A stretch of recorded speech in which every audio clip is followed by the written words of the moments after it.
Good morning, everyone. Beautiful, idyllic New England morning here. Still summer, but a little touch of fall, which I love that transition, love that weather. I want to thank sign language individuals who are here. Thumbs up on that, appreciate that. Before we start, I'd like to have a moment of silence for our beloved former Mayor Billy Sullivan, who passed away late last week at 95 years old. He was a true champion of all things Springfield. So, Mayor Sullivan, rest in peace. We can just have a moment of silence.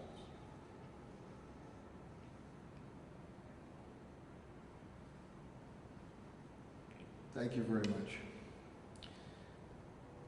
We have new cases. The trend, the good trend, continues, and I know Dr. Kerouac from Bay State and Dr. Roos from Mercy are very happy with that, and again, I'm very thankful that both these individuals and their respective institutions are here, and they will come up after my update, and they will give their update.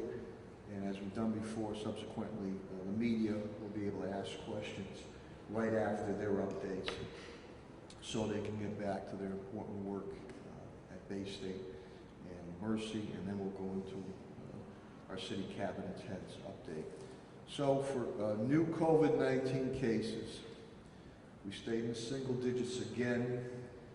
Friday 6, Saturday 4, Sunday 2 for a confirmed. Now these are confirmed, not probable, and Commissioner Carlton Harris will speak of that, but these are confirmed cases of 3,004 total confirmed cases we've had since this start of COVID-19 coronavirus.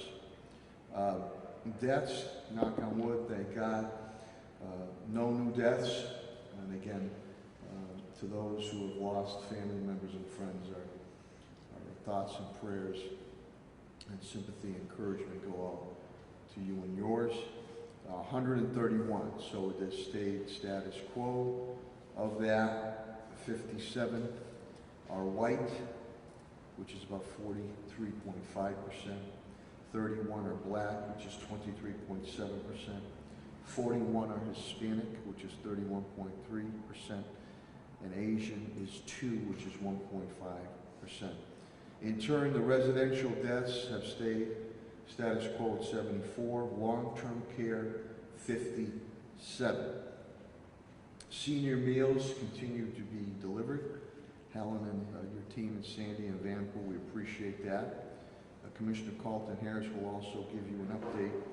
She had visited a couple of our local colleges that started on campus, Springfield College and Western New England University, and she will give you an update on travel restrictions. Some have been lifted to other states across America.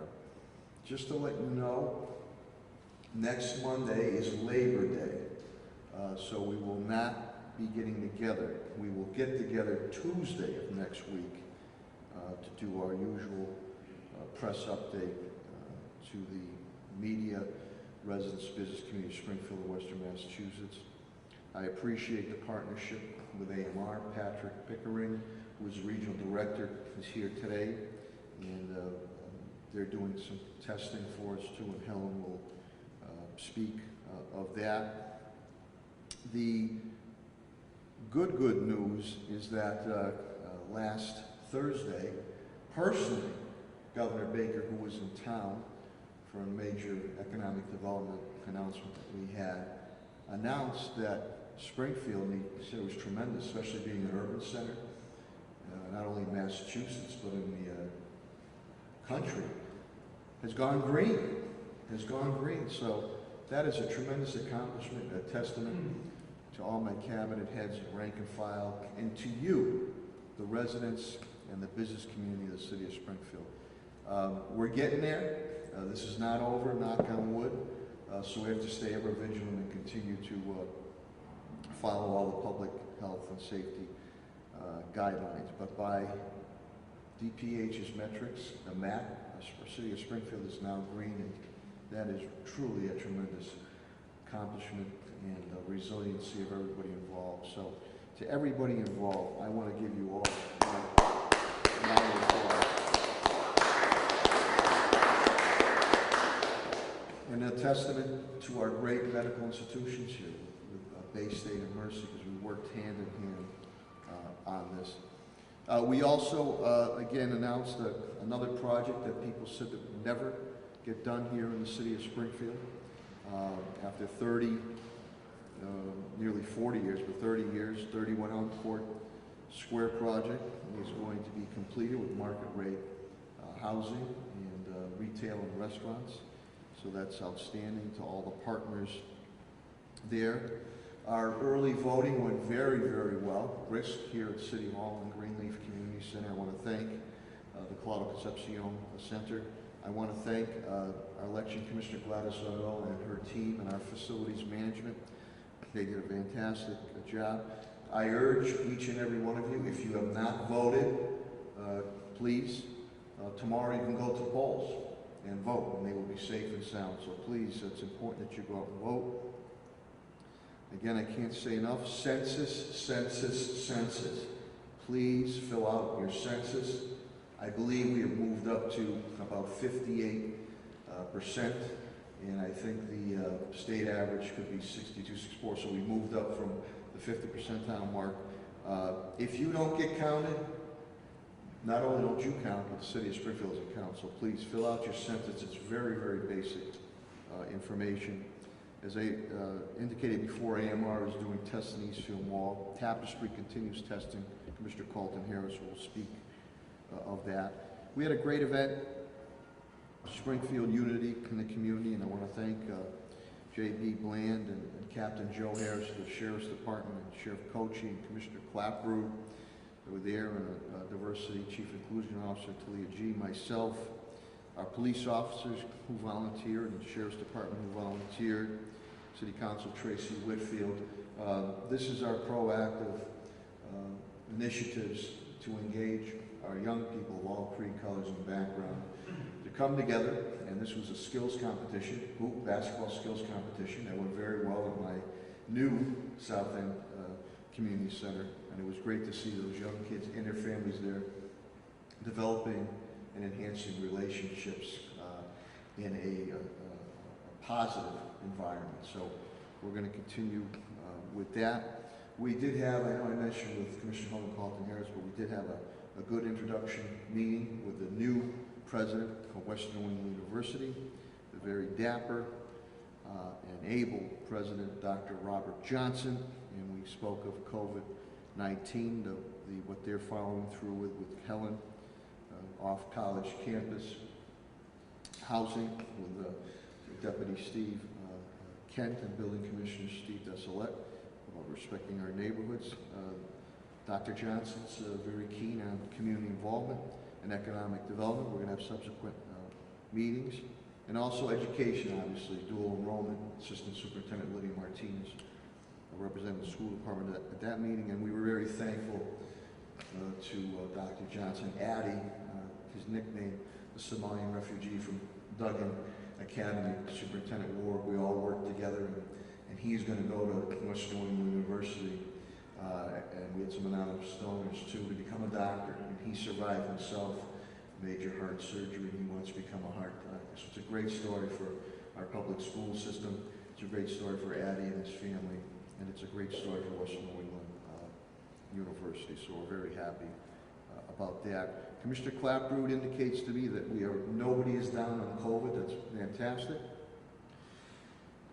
Drag racing, again, we're going to continue to attack them.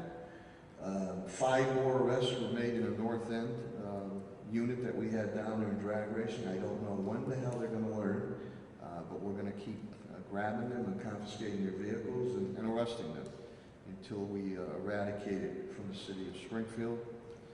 Commissioner Calvi indicates to me down 1 with COVID-19. and they had a good, not a bad weekend. They had to deal with a couple minor situations, but things are going well there. Superintendent Warwick informs me this past weekend 77,110 meals were given out. Again, those are breakfast, lunch, dinner, snacks. We are well over 2.5 million meals given out to our families and students in need here in Springfield. And we continue to move forward on reopening. Professional development was all last week. Superintendent will update you that now all the teachers and staff, administration, counselors, and ancillary staff will now be in a 2-week full court press on heavy reach out to the parents on what to expect and to hear their questions and needs. Laptops, another laptop round will go out. The iPads we're getting for pre-K, and supplies too that are needed. We're going to be handing out, doing supplies from there. DPW Director Chris Signoli, nobody's out on COVID, that's fantastic. And bulk pickup, there was a little bit of a delay, not our issue, but the contractor's issue. But we're working on that, so we've contacted people on setting up some new dates pertaining to the electronics. Pat Sullivan on facilities and parks. The rink, or Sierra will be opening up September 18th. They are halfway through the analysis of all our school buildings with Superintendent Warwick and our industrial hygienist. And we just received a grant from DER, Department of Environmental, on pertaining to boilers, which are very, very happy with that. Echo Dev, Director Tim Sheen will update you on the 4 rounds of Prime the Pump. 72% of those monies, which are grants, have gone to minority, women, and veteran-owned businesses. Again, 72%. Nonprofits, awards have gone out. 30% of their board of directors, again, minority and neighborhood representation on that. We will be making some further announcements as we continue to work with our police department on homelessness situations and mental health. The mental health, really getting the mental health institutions involved and helping out with the initial response of our police departments. Common capital, the monies that we've put out, and again, we've put out well over $5 million, is going to use that leverage. They're reaching out. Director Sheena will tell you they're reaching out to small businesses now on loan programs.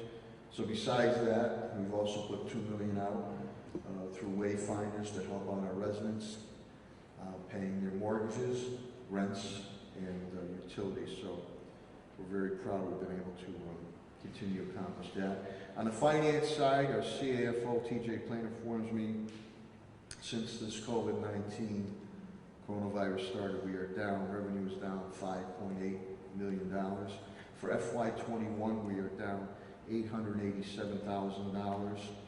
Our overall number that we've spent is starting to go down about $5 million because we're offsetting on grants now that we're starting to receive, and that's important, so I appreciate TJ and the Finance Division on that. On our legal update, and Helen will give the travel restrictions, Attorney Mahoney had mentioned that, and with Solicitor Kula, we continue to work with MGM, and they've spoken to Bill Hornbuckle prior and Chris Kelly a few times, with the goal, once the Gaming Commission on public health aspects is able to relax those restrictions, their goal is to get those workers back ASAP.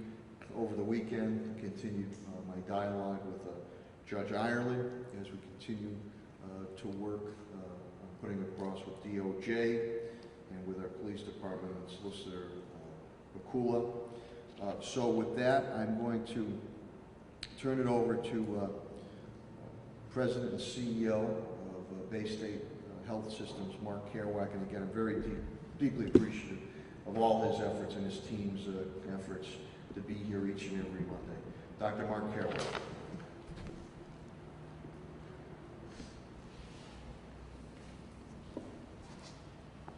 Good morning, everybody, and thank you, Mr. Mayor, for holding these events, and give you the big thumbs up this week for Springfield being in the green. Congratulations to your whole team and to all the citizens of Springfield who have been working so hard to contain this terrible infection. We're continuing to care for COVID patients at Bay State Medical Center, roughly at about the same level as last week. This morning, 17 patients hospitalized, 1 in critical care. So really not much of a change over the last several weeks. I brought my usual high-tech graphic here to show you our epidemic curve. See the big peak in the blue in early April, a little bit of a knuckle here in early August, but things are really back on the decline after that. We're continuing our efforts at testing roughly 1,000 people a day, scrounging for supplies, as I've reported before, and supporting as best we can congregate living facilities and other healthcare providers. Our overall positivity rate for tests is 1.1%, which is only slightly higher than the state rate of 0.9%. As the mayor mentioned, the state is now publishing a weekly report looking at the towns and cities, and what they look at is an average over the last 14 days of the new cases per day per 100,000 population. And they give them red, yellow, or green, or even white if they have very few cases, codes. Springfield has very happily moved from the yellow to the green, which is no small accomplishment for a big city. I think it's important to realize that even within a big city, there may still be hot spots in given neighborhoods or zip codes, but overall, the city is definitely heading in the right direction. And because Springfield's an economic center for the whole region, we also need to pay attention to what's going on in the other towns and cities, and they are also heading in the right direction. Holyoke, Agawam, South Hadley, and Palmer are all in the yellow, and all the other cities, including Westfield, West Springfield, Chicopee, are in the green. There are no cities or towns in the red zone in all of western Massachusetts, which is a very good thing, and it means there's been sustained improvements across the region. The Public Health Institute of Western Massachusetts, which is a not-for-profit organization that Bay State funds, has begun to publish a county-by-county map.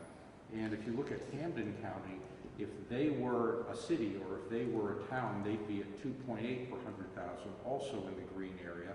And across the whole county, there's a 1.27% rate of positive tests. So all the indicators for Western Mass are heading in the right direction. All the indicators for the state as a whole in terms of test positivity rates, hospitalizations, testing capacity, and the effectiveness of contact tracing are also heading in the right direction. But there are at least a half a dozen cities in the red, some at very high levels of new case finding, meaning that transmission is still occurring in little places here and there. This virus is constantly trying to make more little viruses like itself and is constantly trying to spread, and so we need to be on our guard. We're really kind of at a low simmer across all of the towns and cities in Western Mass, but that's because everybody is continuing to put forward the efforts to keep the virus under containment. Outside of Western Mass, a somewhat different story, as you know. The United States passed 6 million new cases just over the weekend, 182,000 deaths. Globally, 25 million cases with 844,000 deaths. A lot of hotspots in different parts of the world, including South America, the Middle East, India, and Africa. And we know that those death rates are really an underestimate depending on how much testing is going on. Here in the United States, it's estimated that there might be 30% more deaths than those that are confirmed by testing. Massachusetts has showed 118,000 cases with 8,800 deaths, and as I mentioned before, a handful of red zones. The greatest threat right now, in my opinion, in our country is the reopening of colleges and universities, where students from all across the country or across the world are coming and not always following the rules that their schools are setting. The New York Times has been tracking 1,500 colleges and universities and has found 26,000 cases amongst those students, with 64 deaths. And it's caused a lot of colleges to slow down their reopening plans. Just over the weekend, there was an outbreak of 21 cases at Holy Cross related to an off-campus party. And college students will be college students, and the enforcement of even well-thought-out reopening plans is a challenge. There is, of course, a lot of concerns about reopening schools. I believe that there has been good and flexible guidelines put out by the Department of Elementary and Secondary Education, and that Springfield has put forward a reasonable plan. With that said, the virus can transmit in closed spaces where ventilation is poor and people are either talking loudly or singing. Remember the outbreaks related to bars that people have had in different parts of the country. So many of the schools, and I know Springfield is among them, are looking at their ventilation, keeping class sizes lower. The bottom line is there is no perfectly safe option. I think that we can learn something by looking at different countries that have tried to reopen. Germany is one I've been keeping an eye on, where they've been very successful in reopening their educational system with a combination of fast and free testing, effective contact tracing, and beginning at a low rate of community spread, kind of like where we're at in Western Mass. So I do believe we have a fighting chance of being successful with a hybrid model of reopening elementary and secondary schools. Along those lines, I wanted to let everyone know that Bay State Health is putting on a virtual event called Ready for School COVID-19 and Your Child. Two of our pediatric and infectious disease experts, Dr. Crystal Whitcop and Dr. Esteban del Pilar Morales, are going to be discussing how to keep your kids both physically and mentally healthy as they return to school or remote learning or some kind of hybrid. The details are on our website at baystatehealth.org/schoolready. I'll end as I always do by emphasizing the importance of the preventive measures we've always talked about: masking, social distancing, hand washing. We've been very successful in Western Mass, and I think we should all be very proud that we've been able to keep a lid on this terrible virus at a time when others in other parts of the country are really struggling. So I hope we can keep up our resolve and keep up our discipline, because that's going to make it a lot easier for us to move into some of the really important things we need to do this fall, like reopening schools. So again, I'll thank you, Mr. Mayor, for your time, and pass it on to Dr. Roos. Thank you. Dr. Roos, Chief Medical Officer of Mercy Hospital for Healthcare. Dr. Robert Roos. Good morning, everyone, and thank you, Mayor. And I also want to offer my congratulations to your entire team for going green. For also, I think there was a day last week when you had 0 new confirmed infections, last Tuesday. So thank you for continuing on that journey to zero COVID with us all, and for your efforts in leading that effort. I will say that one of the defining features of your work and the work throughout the Commonwealth has been the steady focus on following the science, listening to medical experts, and by not always doing what's easy, but doing what's right by the entire community. So thank you. The numbers at Mercy Medical Center this morning and over the course of the past week have been very stable and are low. That's evidence, of course, that our efforts are having a positive impact. This morning we have 3 hospitalized patients, none of which are in our intensive care unit. And our test positivity rate has mirrored the state average as well. This past week, we were slightly higher. Just as Dr. Kerouac mentioned, we were at 1.2% over the past week, having performed about 2,500 tests this week and more than 36,000 now total throughout the pandemic. I want to state, however, that neither of those facts or the positive trends experienced throughout the Commonwealth means that we are past our challenges. It does not mean that we should be changing our course. In fact, as we've stated each week, this is really the time to bolster these efforts, not backpedal. More than 6 million people have been confirmed with a coronavirus infection in the United States, and as the projections would relate, more than 250,000 could die from the coronavirus this year. That would place it as the third leading cause of death in the United States after heart disease and cancer. And many of us, including myself, have had family members or close friends succumb to serious illness and die. For those of you that have not, who have not become sick themselves, or who have not had family or friends who have become sick or died from this disease, I would please consider yourself blessed. But do not for a moment think that you or your family are invulnerable. It's just not the case. As a healthcare provider who works with hundreds of other healthcare providers, we've seen hundreds, if not thousands, of people now become sick from this virus, including many who never would have thought that they could have become sick, like young people. And we've seen families deal with the unimaginable and unexpected tragedy and loss. Now, we're starting to see slightly different trends, with more young people becoming infected as opposed to older people. The rate of new infections amongst kids, even those under 18, is rising faster than it did earlier and faster than amongst adults. We also don't fully know the true extent of what the lingering or long-term effects could be, even from a mild coronavirus infection, as there may be effects that the inflammatory system can wreak on cognition, on the heart, or on the lungs. Particularly, we've seen that in folks with more significant infections, but there's a lot still that we have yet to learn. So while we are doing very well here in Massachusetts and many, many states in the Northeast, and starting to see the trend move in the right direction across the country, the pandemic itself still remains a significant individual and community concern for all of us. We must continue to focus on what's working. We must push these positive trends even further, and that will be what helps us prepare for and then ensure the success of a long-term recovery.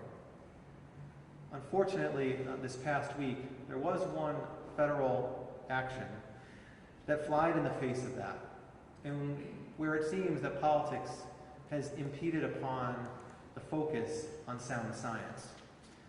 Last Monday, as you may have heard, the Centers for Disease Control changed the guidelines on their website to state that individuals with exposure to COVID through close contact do not necessarily need testing. That was something that was done without any external communication, without any explanation, and to my knowledge, without any update to the science that underscores the importance of this type of testing amidst our public health response to this pandemic. To me, and to be very frank, at this point, that recommendation is counterproductive and doesn't make any sense in a situation where we are looking to expand testing and ensure that we can appropriately isolate and identify individuals with the coronavirus.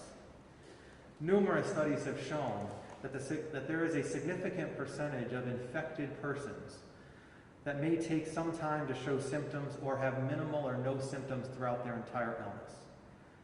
It's also shown that many people who are asymptomatic or pre-symptomatic can effectively serve as a vector and transmit this virus. And it's true that we are only properly able to identify and then isolate individuals if, in fact, we know that they are tested and are positive.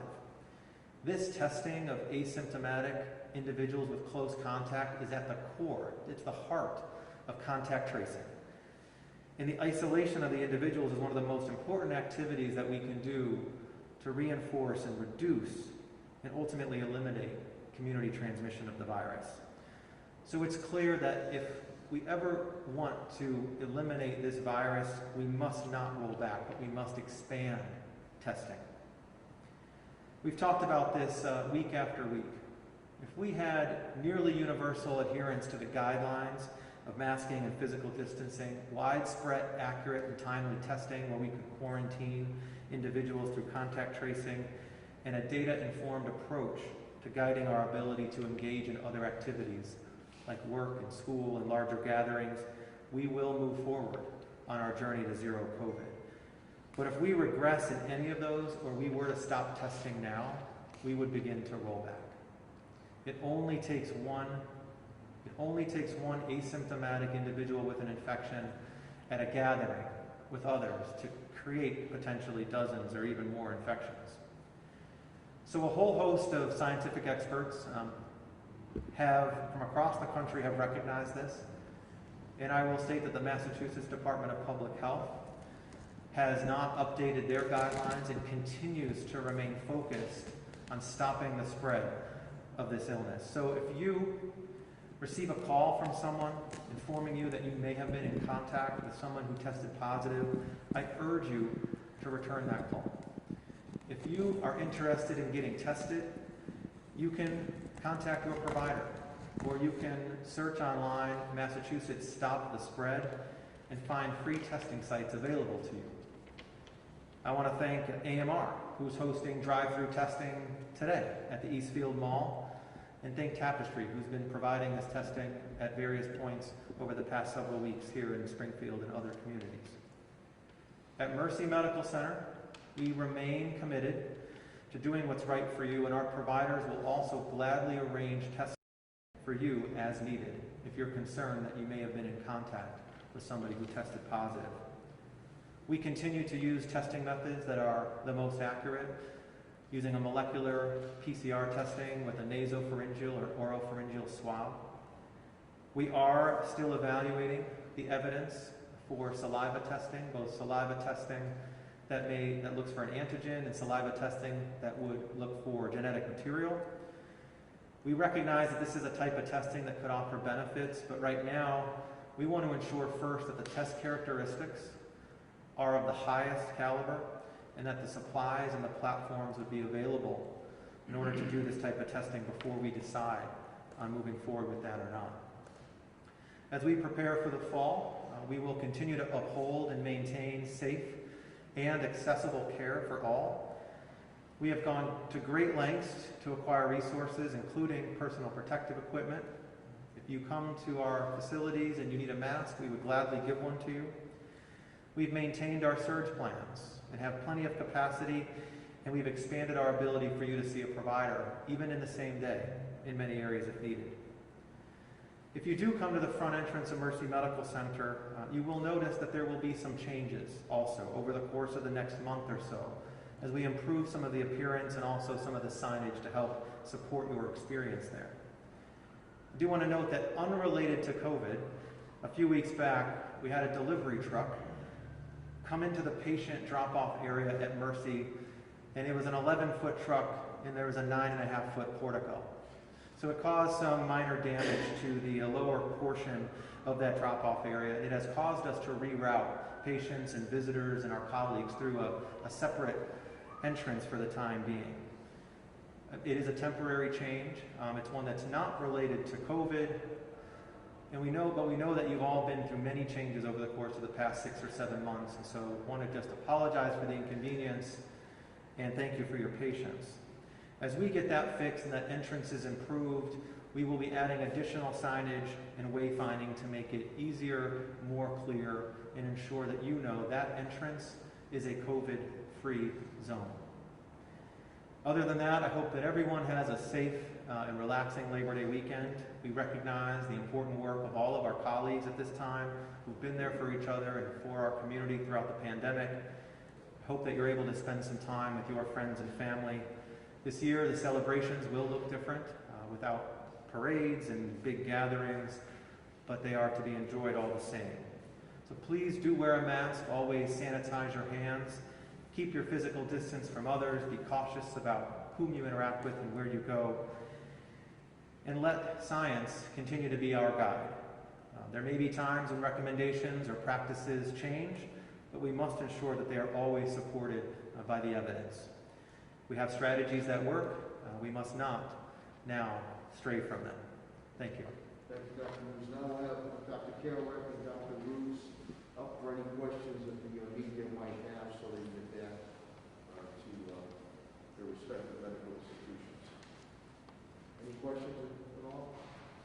Paul? I think I'm all set. 22 News? Yeah, and you sort of both mentioned things along those lines, but with the Holy Cross outbreak, and then Maine, up in Maine, they've had a very successful limitation of COVID, but there was just a wedding up there that they said it was 30 people contracted it there, and it's now spread to 80 or so.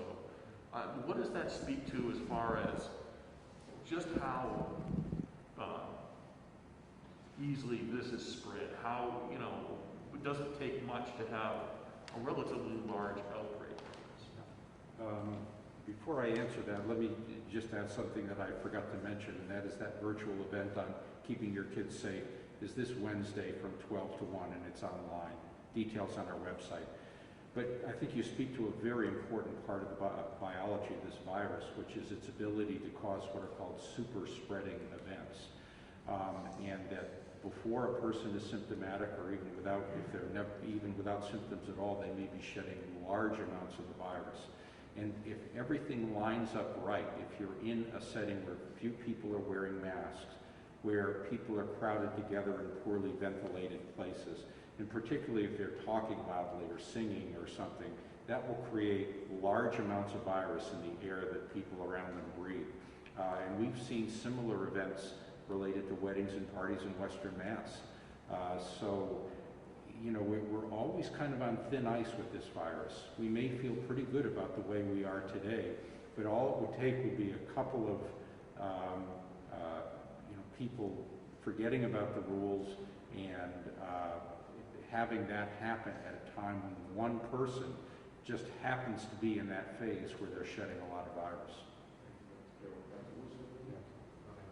Any other questions at all? Eric, Paul?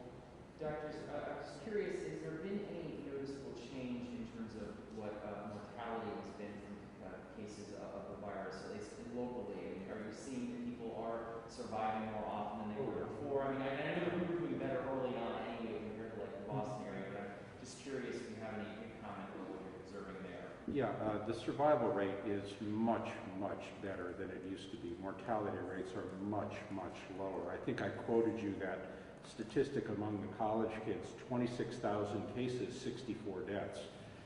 It's a number of things. Number one, the attack rates in younger people seems to be higher because they are ignoring the advice more often. Plus, we have a number of interventions now, dexamethasone, prone positioning, remdesivir, maybe convalescent plasma that reduce the mortality rate. I guess the other thing I would mention is let's not just focus on death, though, because even people who survive a severe infection may have lingering effects in terms of how they think, how they breathe, how their kidneys work that go on for months or years. So the fact that, it's not just a live or die situation, you could be debilitated or really impaired for a long time. I echo everything that Dr. Kerouac is saying. I think both questions speak to the point that is important, that all community members and everyone does not feel a sense of invulnerability. That's certainly that one person that becomes infected could become at an event where there's super spreading. And even if we're not talking about deaths, we are talking about significant illness in some, if not many, and effects that could last that we still are not fully described or understood. And in a related question, I mean, some people have, some of the effects are not going to be known for perhaps years, but some people do have very obvious effects. Is the ability to treat more effectively helping mitigate some of the worst of the effects that survivors are experiencing? No, I think it's a great question, but it's still far too early to address that. Some of the lingering effects from the coronavirus infections appear to be due to inflammatory response that's triggered within the body, and it can lead to concerns with the heart muscle. It can lead to concerns within the lungs. It can lead to concerns in cognition or even the brain. What there are not present right now are studies on medications of how physicians or providers would treat those conditions over the long term. And so I think that is something that is still very much not completely understood and of concern, and it won't be fully understood until we have more time to be able to understand and research. No, I mean, most people believe that these treatments will reduce the rate of complications or damage to organs. But no, as Dr. Roos says, nobody really knows for sure because the studies have not been done carefully. Any other questions or comments? And I apologize if it might have been treading on some of the ground that Dr. Russo mentioned. There was an article recently in the New York Times discussing about how, the sensitivity to some of these tests might be a bit too high relative to what we need as far as like mass testing is concerned. Do you have any thoughts about, some of the lower sensitivity, but a much wider number of tests that are being performed, less materials, less time, to get faster results? I don't know if you have any comment on Yeah, I think that there are a number of tests that are coming online now that can be done either at home or fairly quickly within an hour, and for broad-based screening, like checking out everybody before they come to college, pretty good, maybe good enough. The worry might be, I would think, that if you got yourself tested and you were negative by one of these fast tests, would you then feel comfortable not wearing a mask and just going around like Superman? So I think we still need to realize that there are false negatives and false positives for all tests.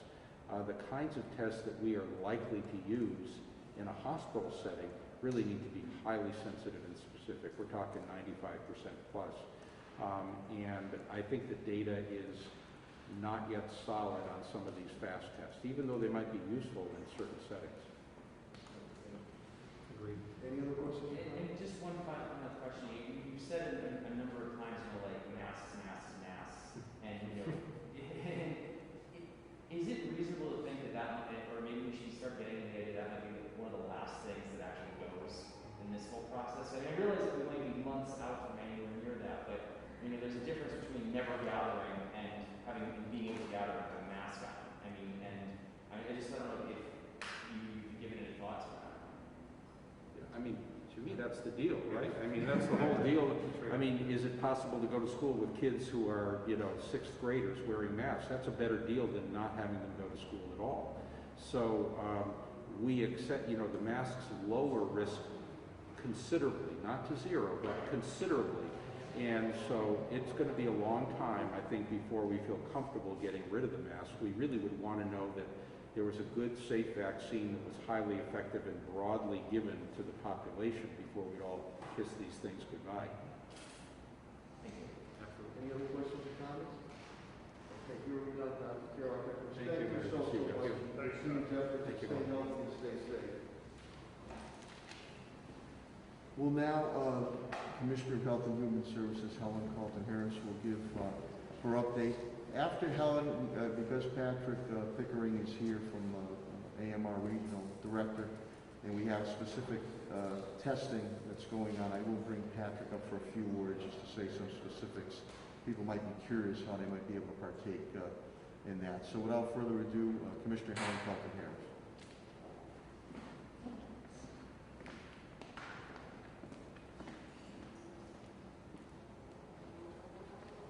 Thank you, Mayor. First of all, let me start by congratulating the staff at the Springfield Department of Health and Human Services for getting to green.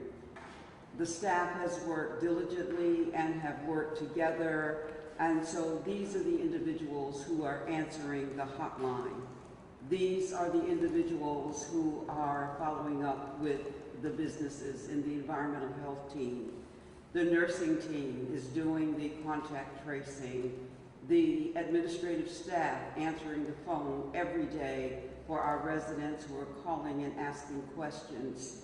We could not have gotten to green without your support as a staff that really is diligent and committed to your work. So thank you to my staff at the department, and thank you to all of the individuals in the city of Springfield our residents who have really done the job and adhered to the recommendations we have made, and so I thank you.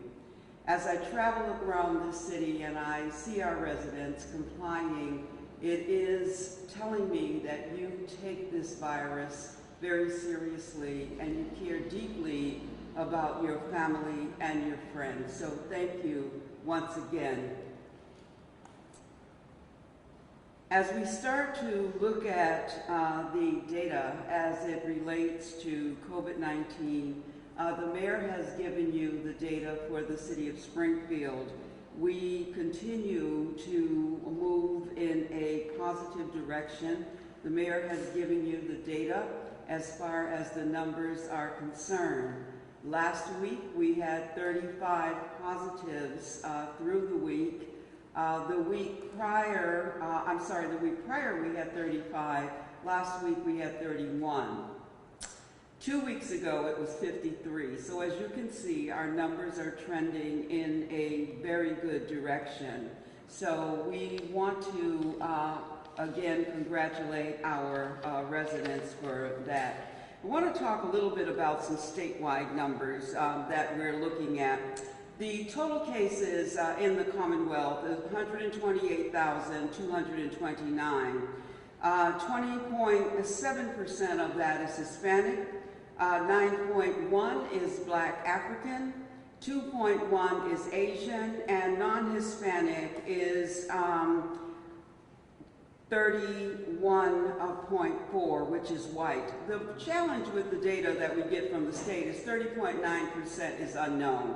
So we're looking at data that is not quite representative because we don't have all of the data. There are 12,361 individuals hospitalized, that have been hospitalized, 14.3% Hispanic, 11.8% Black African, 7.9% non-Hispanic other, and 3.2% Asian, and 13% unknown.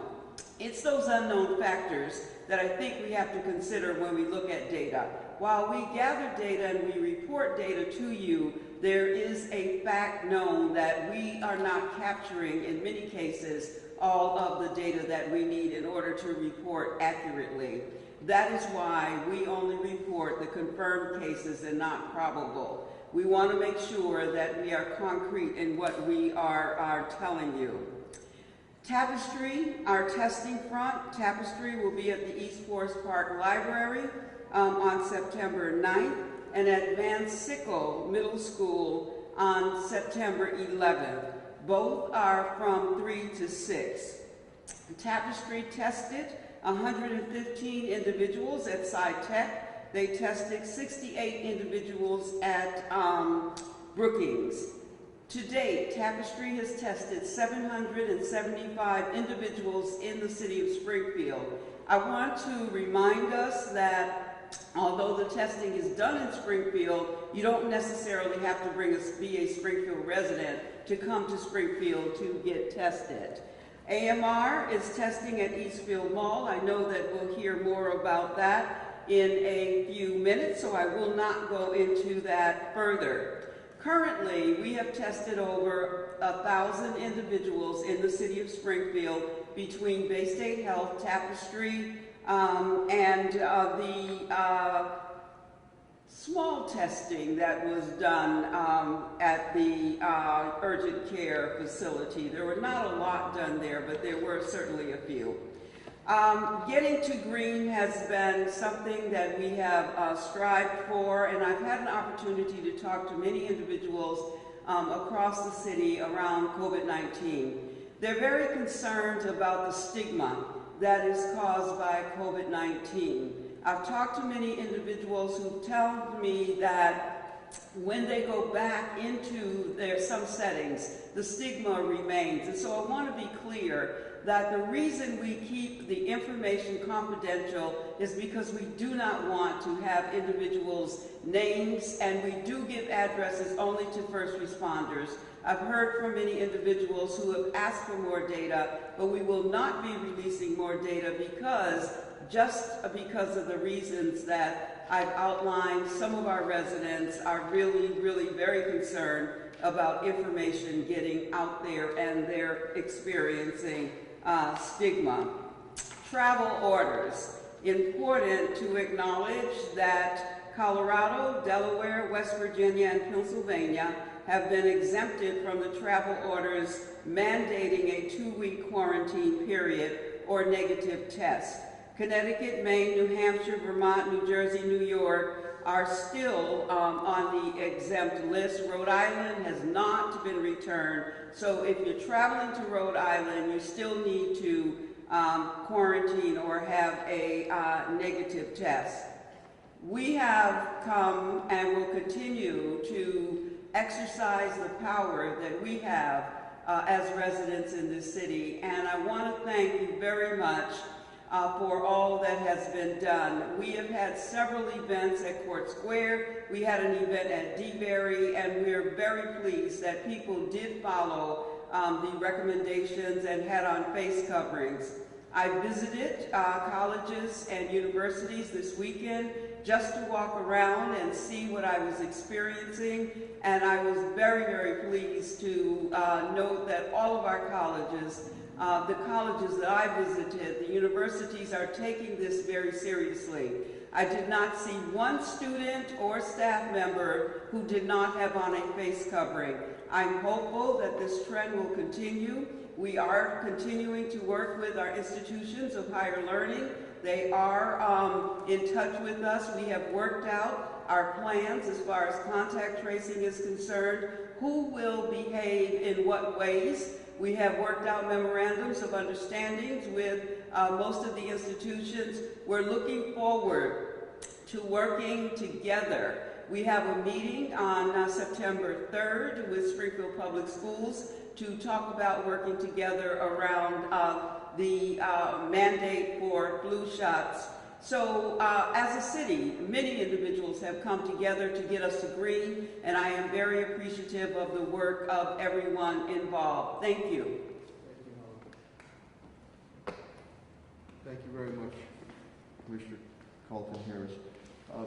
Regional Director Patrick Pickering is here from AMR. I'm going to bring him up for a couple of minutes just to, because they're doing specific testing in conjunction with the City of Springfield. He can give to the residents who are viewing, listening audience, and to the TV and to the print specific information. This is asymptomatic, so we've been very aggressive. Helen and I continue to call on testing, and more testing. Patrick Pickering, the AMR Regional Director. Patrick.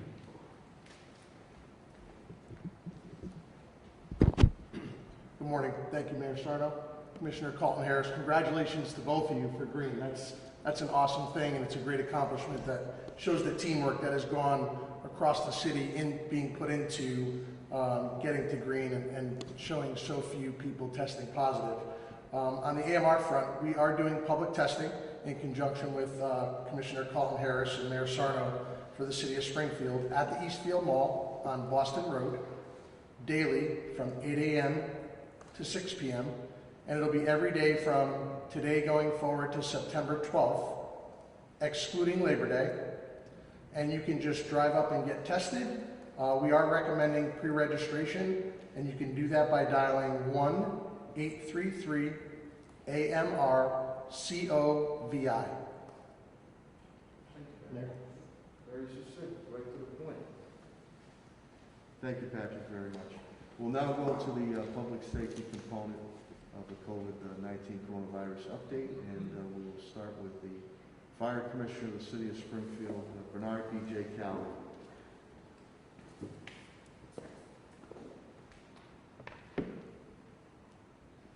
Good morning, everybody. Thank you, Mayor. I'd like to report from the fire department this week. We have one employee out with COVID-19. He is asymptomatic. The last time I talked to him, he had a positive test upon returning from vacation. He's doing fine now.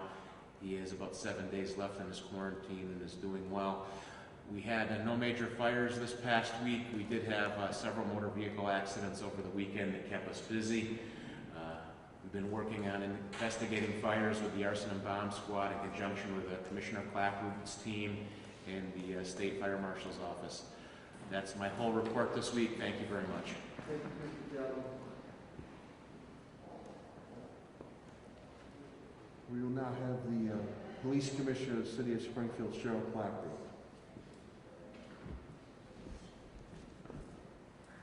Thank you, Mayor. Good morning, everyone. We have 0 out right now with COVID, so we're not affected by that. We did do the drag racing over the weekend again. 5 arrests were made, several citations issued. We will keep that up as long as they want to keep it up. The detail will be out again all next weekend. We did, as the mayor told you, have a very successful event Saturday at the South End Community Center where I had 20 officers, male and female, participate in a shootout with students from around the area. And I'd like to thank the organizers of that event. It was wonderful. The officers teamed up with 2 kids, and they got to talk before the shootout happened. They went outside and they talked about a career in law enforcement and some issues the kids may be facing, and it was a good exchange. I would hope that the relationship maintains and they still connect with each other. It was an excellent event. Other than that, it was a pretty decent weekend. Thank you, Mayor.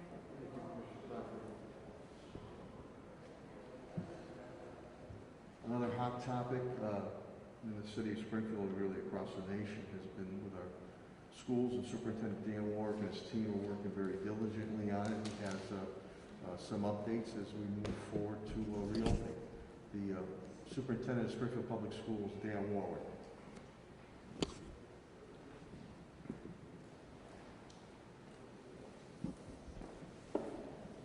Thank you, Mayor. Morning, everyone. Just a few announcements.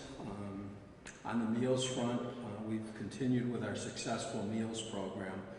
To date, since we closed down on March 13th, we've provided families with 2,537,634 meals. On this weekend alone, we did 77,110 meals. There has been some issues with USDA relative to continuing the waiver on the meal program. As you know, as kids go through the line, they have to have their ID checked. We had a waiver on that so families could pick up. We've been able to get a continuation for most parts of that waiver successfully, which I'm thrilled about. We're going to have to change the program slightly. So on September 15th, we're going to be doing 2 to 6. We asked our families on Monday and Thursday what the best time to pick up the meals would be, and they indicated 2 to 6, and we're going to go Monday and Thursday at 2 to 6. 17 locations, as in the past. We've changed the location slightly, and they'd be available on our website. But on Monday, they'd be able to pick up for Tuesday, Wednesday, Thursday, on Thursday for Friday and Monday. One thing they would not give us at this juncture, but we're still trying to get, is the waiver for the weekends, so we can continue the weekend meals. So we're still working on that, but this was good news because they were talking originally about congregate meals, which in this kind of an environment just didn't make any sense to us. So I'm thrilled about that news, and we'll keep working on it. Our staff engaged in professional development last week. It was a huge success. We did the professional development remotely for the next 2 weeks because the DESE had given us a waiver for 10 days for extra collaboration and planning for staff. Our staffs will be working together in all of our situations remotely, and then reaching out, most importantly, to our families. So they established that connection for this year. So all of our families can expect to be contacted by the school, by their teachers, going over our remote learning expectations, which are much more significant than were in place this past spring, because this is a more long-term situation. So we think that will be a productive conversation between the families, the student and the teacher, so that we can establish this remote learning opportunity in a very positive manner. Remote learning will start September 15th after those 10 days. We're continuing to look at laptop distribution. As you know, we distributed 17,000 laptops this spring. We're reaching out to families that don't have a laptop yet, and we're going to make them available and we're going to provide distribution through the school. The mayor's been supportive too with helping us get vans so that for families who can't get to the school to pick up a laptop, we'll actually deliver them again so everyone will have the equipment. We also have worked with Comcast Essentials on the connectivity issue and have that all set up for all of our families so that this remote opportunity will be rather robust like we want it to be. I just want to thank the mayor again for the help with the laptops for our Case 2 students. We had a laptop for every other student during the summer. He approved with some emergency funds us getting laptops for all of our students, so that's going to help us tremendously. He also stepped up because we looked at our preschool, since we're opening remotely, and we're going to provide iPads for all of our preschool students. So again, this will be a robust effort with our staff reaching out, but having all the technology we need to implement this successfully. So we're off to a great start. Again, I thank the mayor and his team. Helen, Pat Sullivan have been incredibly supportive of all of our efforts, and I feel the school committee made a great vote, voting to open remote learning while we have the industrial hygienists go through all of our buildings. That effort is ongoing, and we're going to have good information so that when we open up, we can do it in a safe and successful manner. Thank you. Thank you, Superintendent Warwick. We'll now go to our update from the Department of Public Works, and DPW Director Chris Signoli is here. Chris?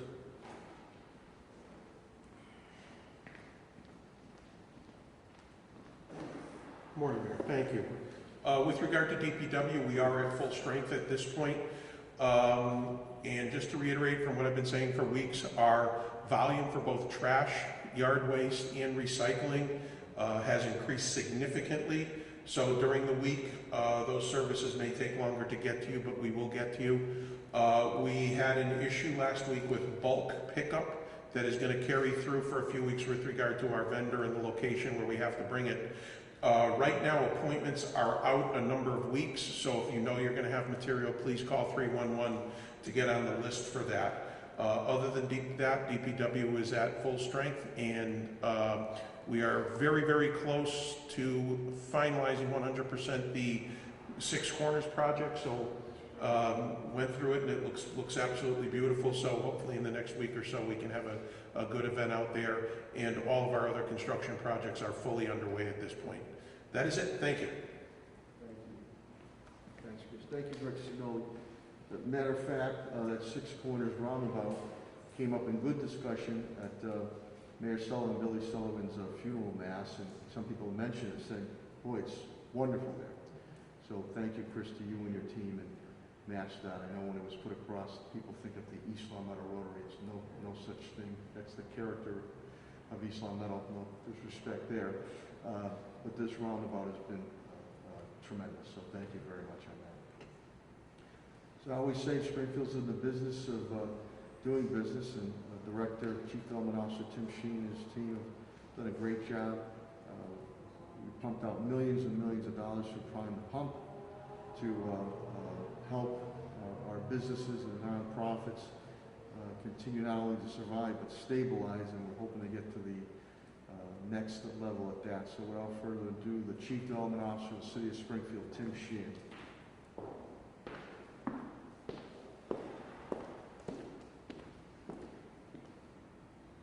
To quickly follow up on the mayor's previous comments with regards to Prime the Pump, we're very happy that 72% of the awards went to minority, women-owned, or veteran-owned businesses.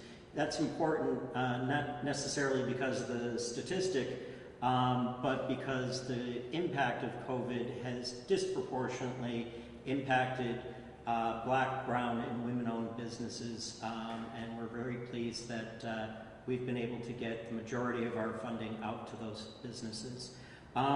We are also working on an RFP that'll be coming out this week with regards to homeless services. That's part of the ESG funding that was part of the CARES Act. It will include outreach and rapid rehousing of the homeless population, and we're looking forward to that. As the mayor also indicated, we are finishing up our discussions with regards to contracting with Common Capital, but they are actively outreaching to businesses this week that are in need of capital. And if the businesses have contacted us, they should understand that Common Capital will be reaching out to them this week. Thank you. Thank you, Director Sheen. Thanks, Tim, very much. As you know, Patrick, Director of Facilities and Parks, Director Pat Sell is unable to be with us today. We gave the update on that. The update from my Labor and HR Director, Bill Mahoney, besides unemployment, again, the travel restriction, which Helen Carlton Harris touched upon. City Solicitor Ed Pakula updated us this morning, again, as I indicated, pertaining to MGM and our continued collaboration and discussion with Judge Ireland as we continue to work with Commissioner Clapp. We're all involved in working with DOJ to implement initiatives and some of Commissioner Clapper's initiatives on that. With that, I will open it up to questions of my cabinet heads and or myself. Paul? I've got a question for Helen. Mr. Carlton Harris, please.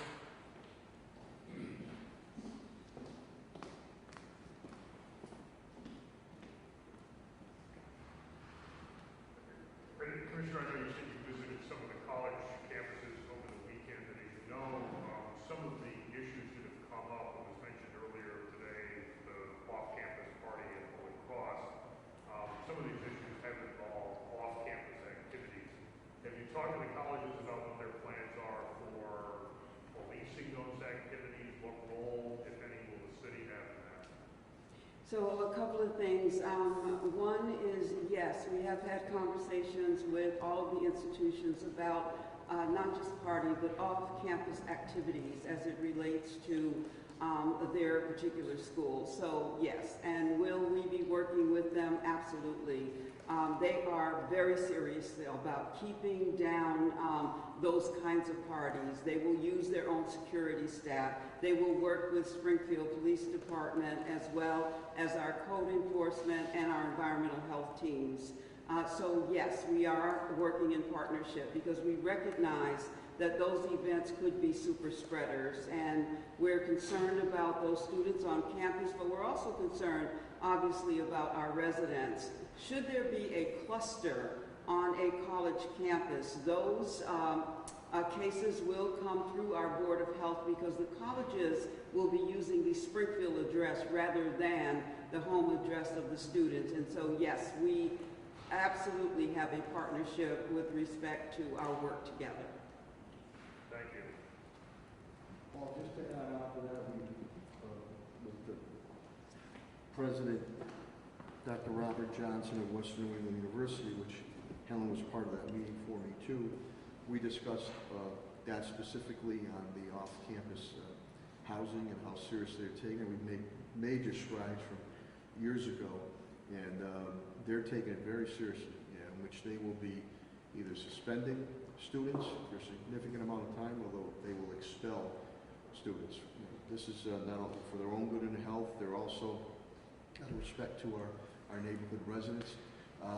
And the reporting, they're also going to be moving to contact not only the students and the parents, which they've done, but many a times these are, I don't say absentee land, but landlords that don't live at these establishments, and contacts working through my Echo Dev and building department. They'll be contacting them with informational flyer. And we're working, Commissioner Clapperud and Deputy Kent, with their chief of security there, and they know each other very, very well to try to nip these things in the bud on it. And again, they have stated that if someone does get out of line, he or she will face a subsequent suspension, if not being expelled from the school. So it's for everybody's good health. Any other questions or comments? Okay. Hearing none, I really deeply appreciate the media being here every Monday to get the information out to to our residents and business community, not only of Springfield, but I hear from many from all of Western Mass who view and watch this report. And I want to thank again from my cabinet heads down to rank and file, tested and true, been absolutely fantastic, and to the residents and business community of resiliency. I mean, it's quite a testament that we have gone for an urban center, not only in Massachusetts, but in the country, to go to green. We want to continue to stay in green and then move to white on it. But in order to do that, again, we're testing. We're doing much on asymptomatic testing, which Commissioner Colton Harris and I have pushed for. We thank Governor Baker for Stop the Spread, but we need to be vigilant. As everybody's been saying, you got to wear those masks. You need the social or physical distance. If you don't feel well, please stay at home. And again, constantly wash your hands, clean your hands. It is making a difference. We had our trend seems to be this past weekend again, that we received reports, confirmed cases, new cases in single digits. You know, when we did have one last week, Helen, I believe, was 0. So we want to get it to a consistent point where it's 0, 0, 0. So again, I thank everybody, and go out and enjoy this beautiful, idyllic New England morning here in the city of Springfield. I love this weather. Just hot enough still to be summer, but cool enough in the morning when you wake up with that little tinge of fall. Great coffee weather. Stay well, and God bless. Thank you.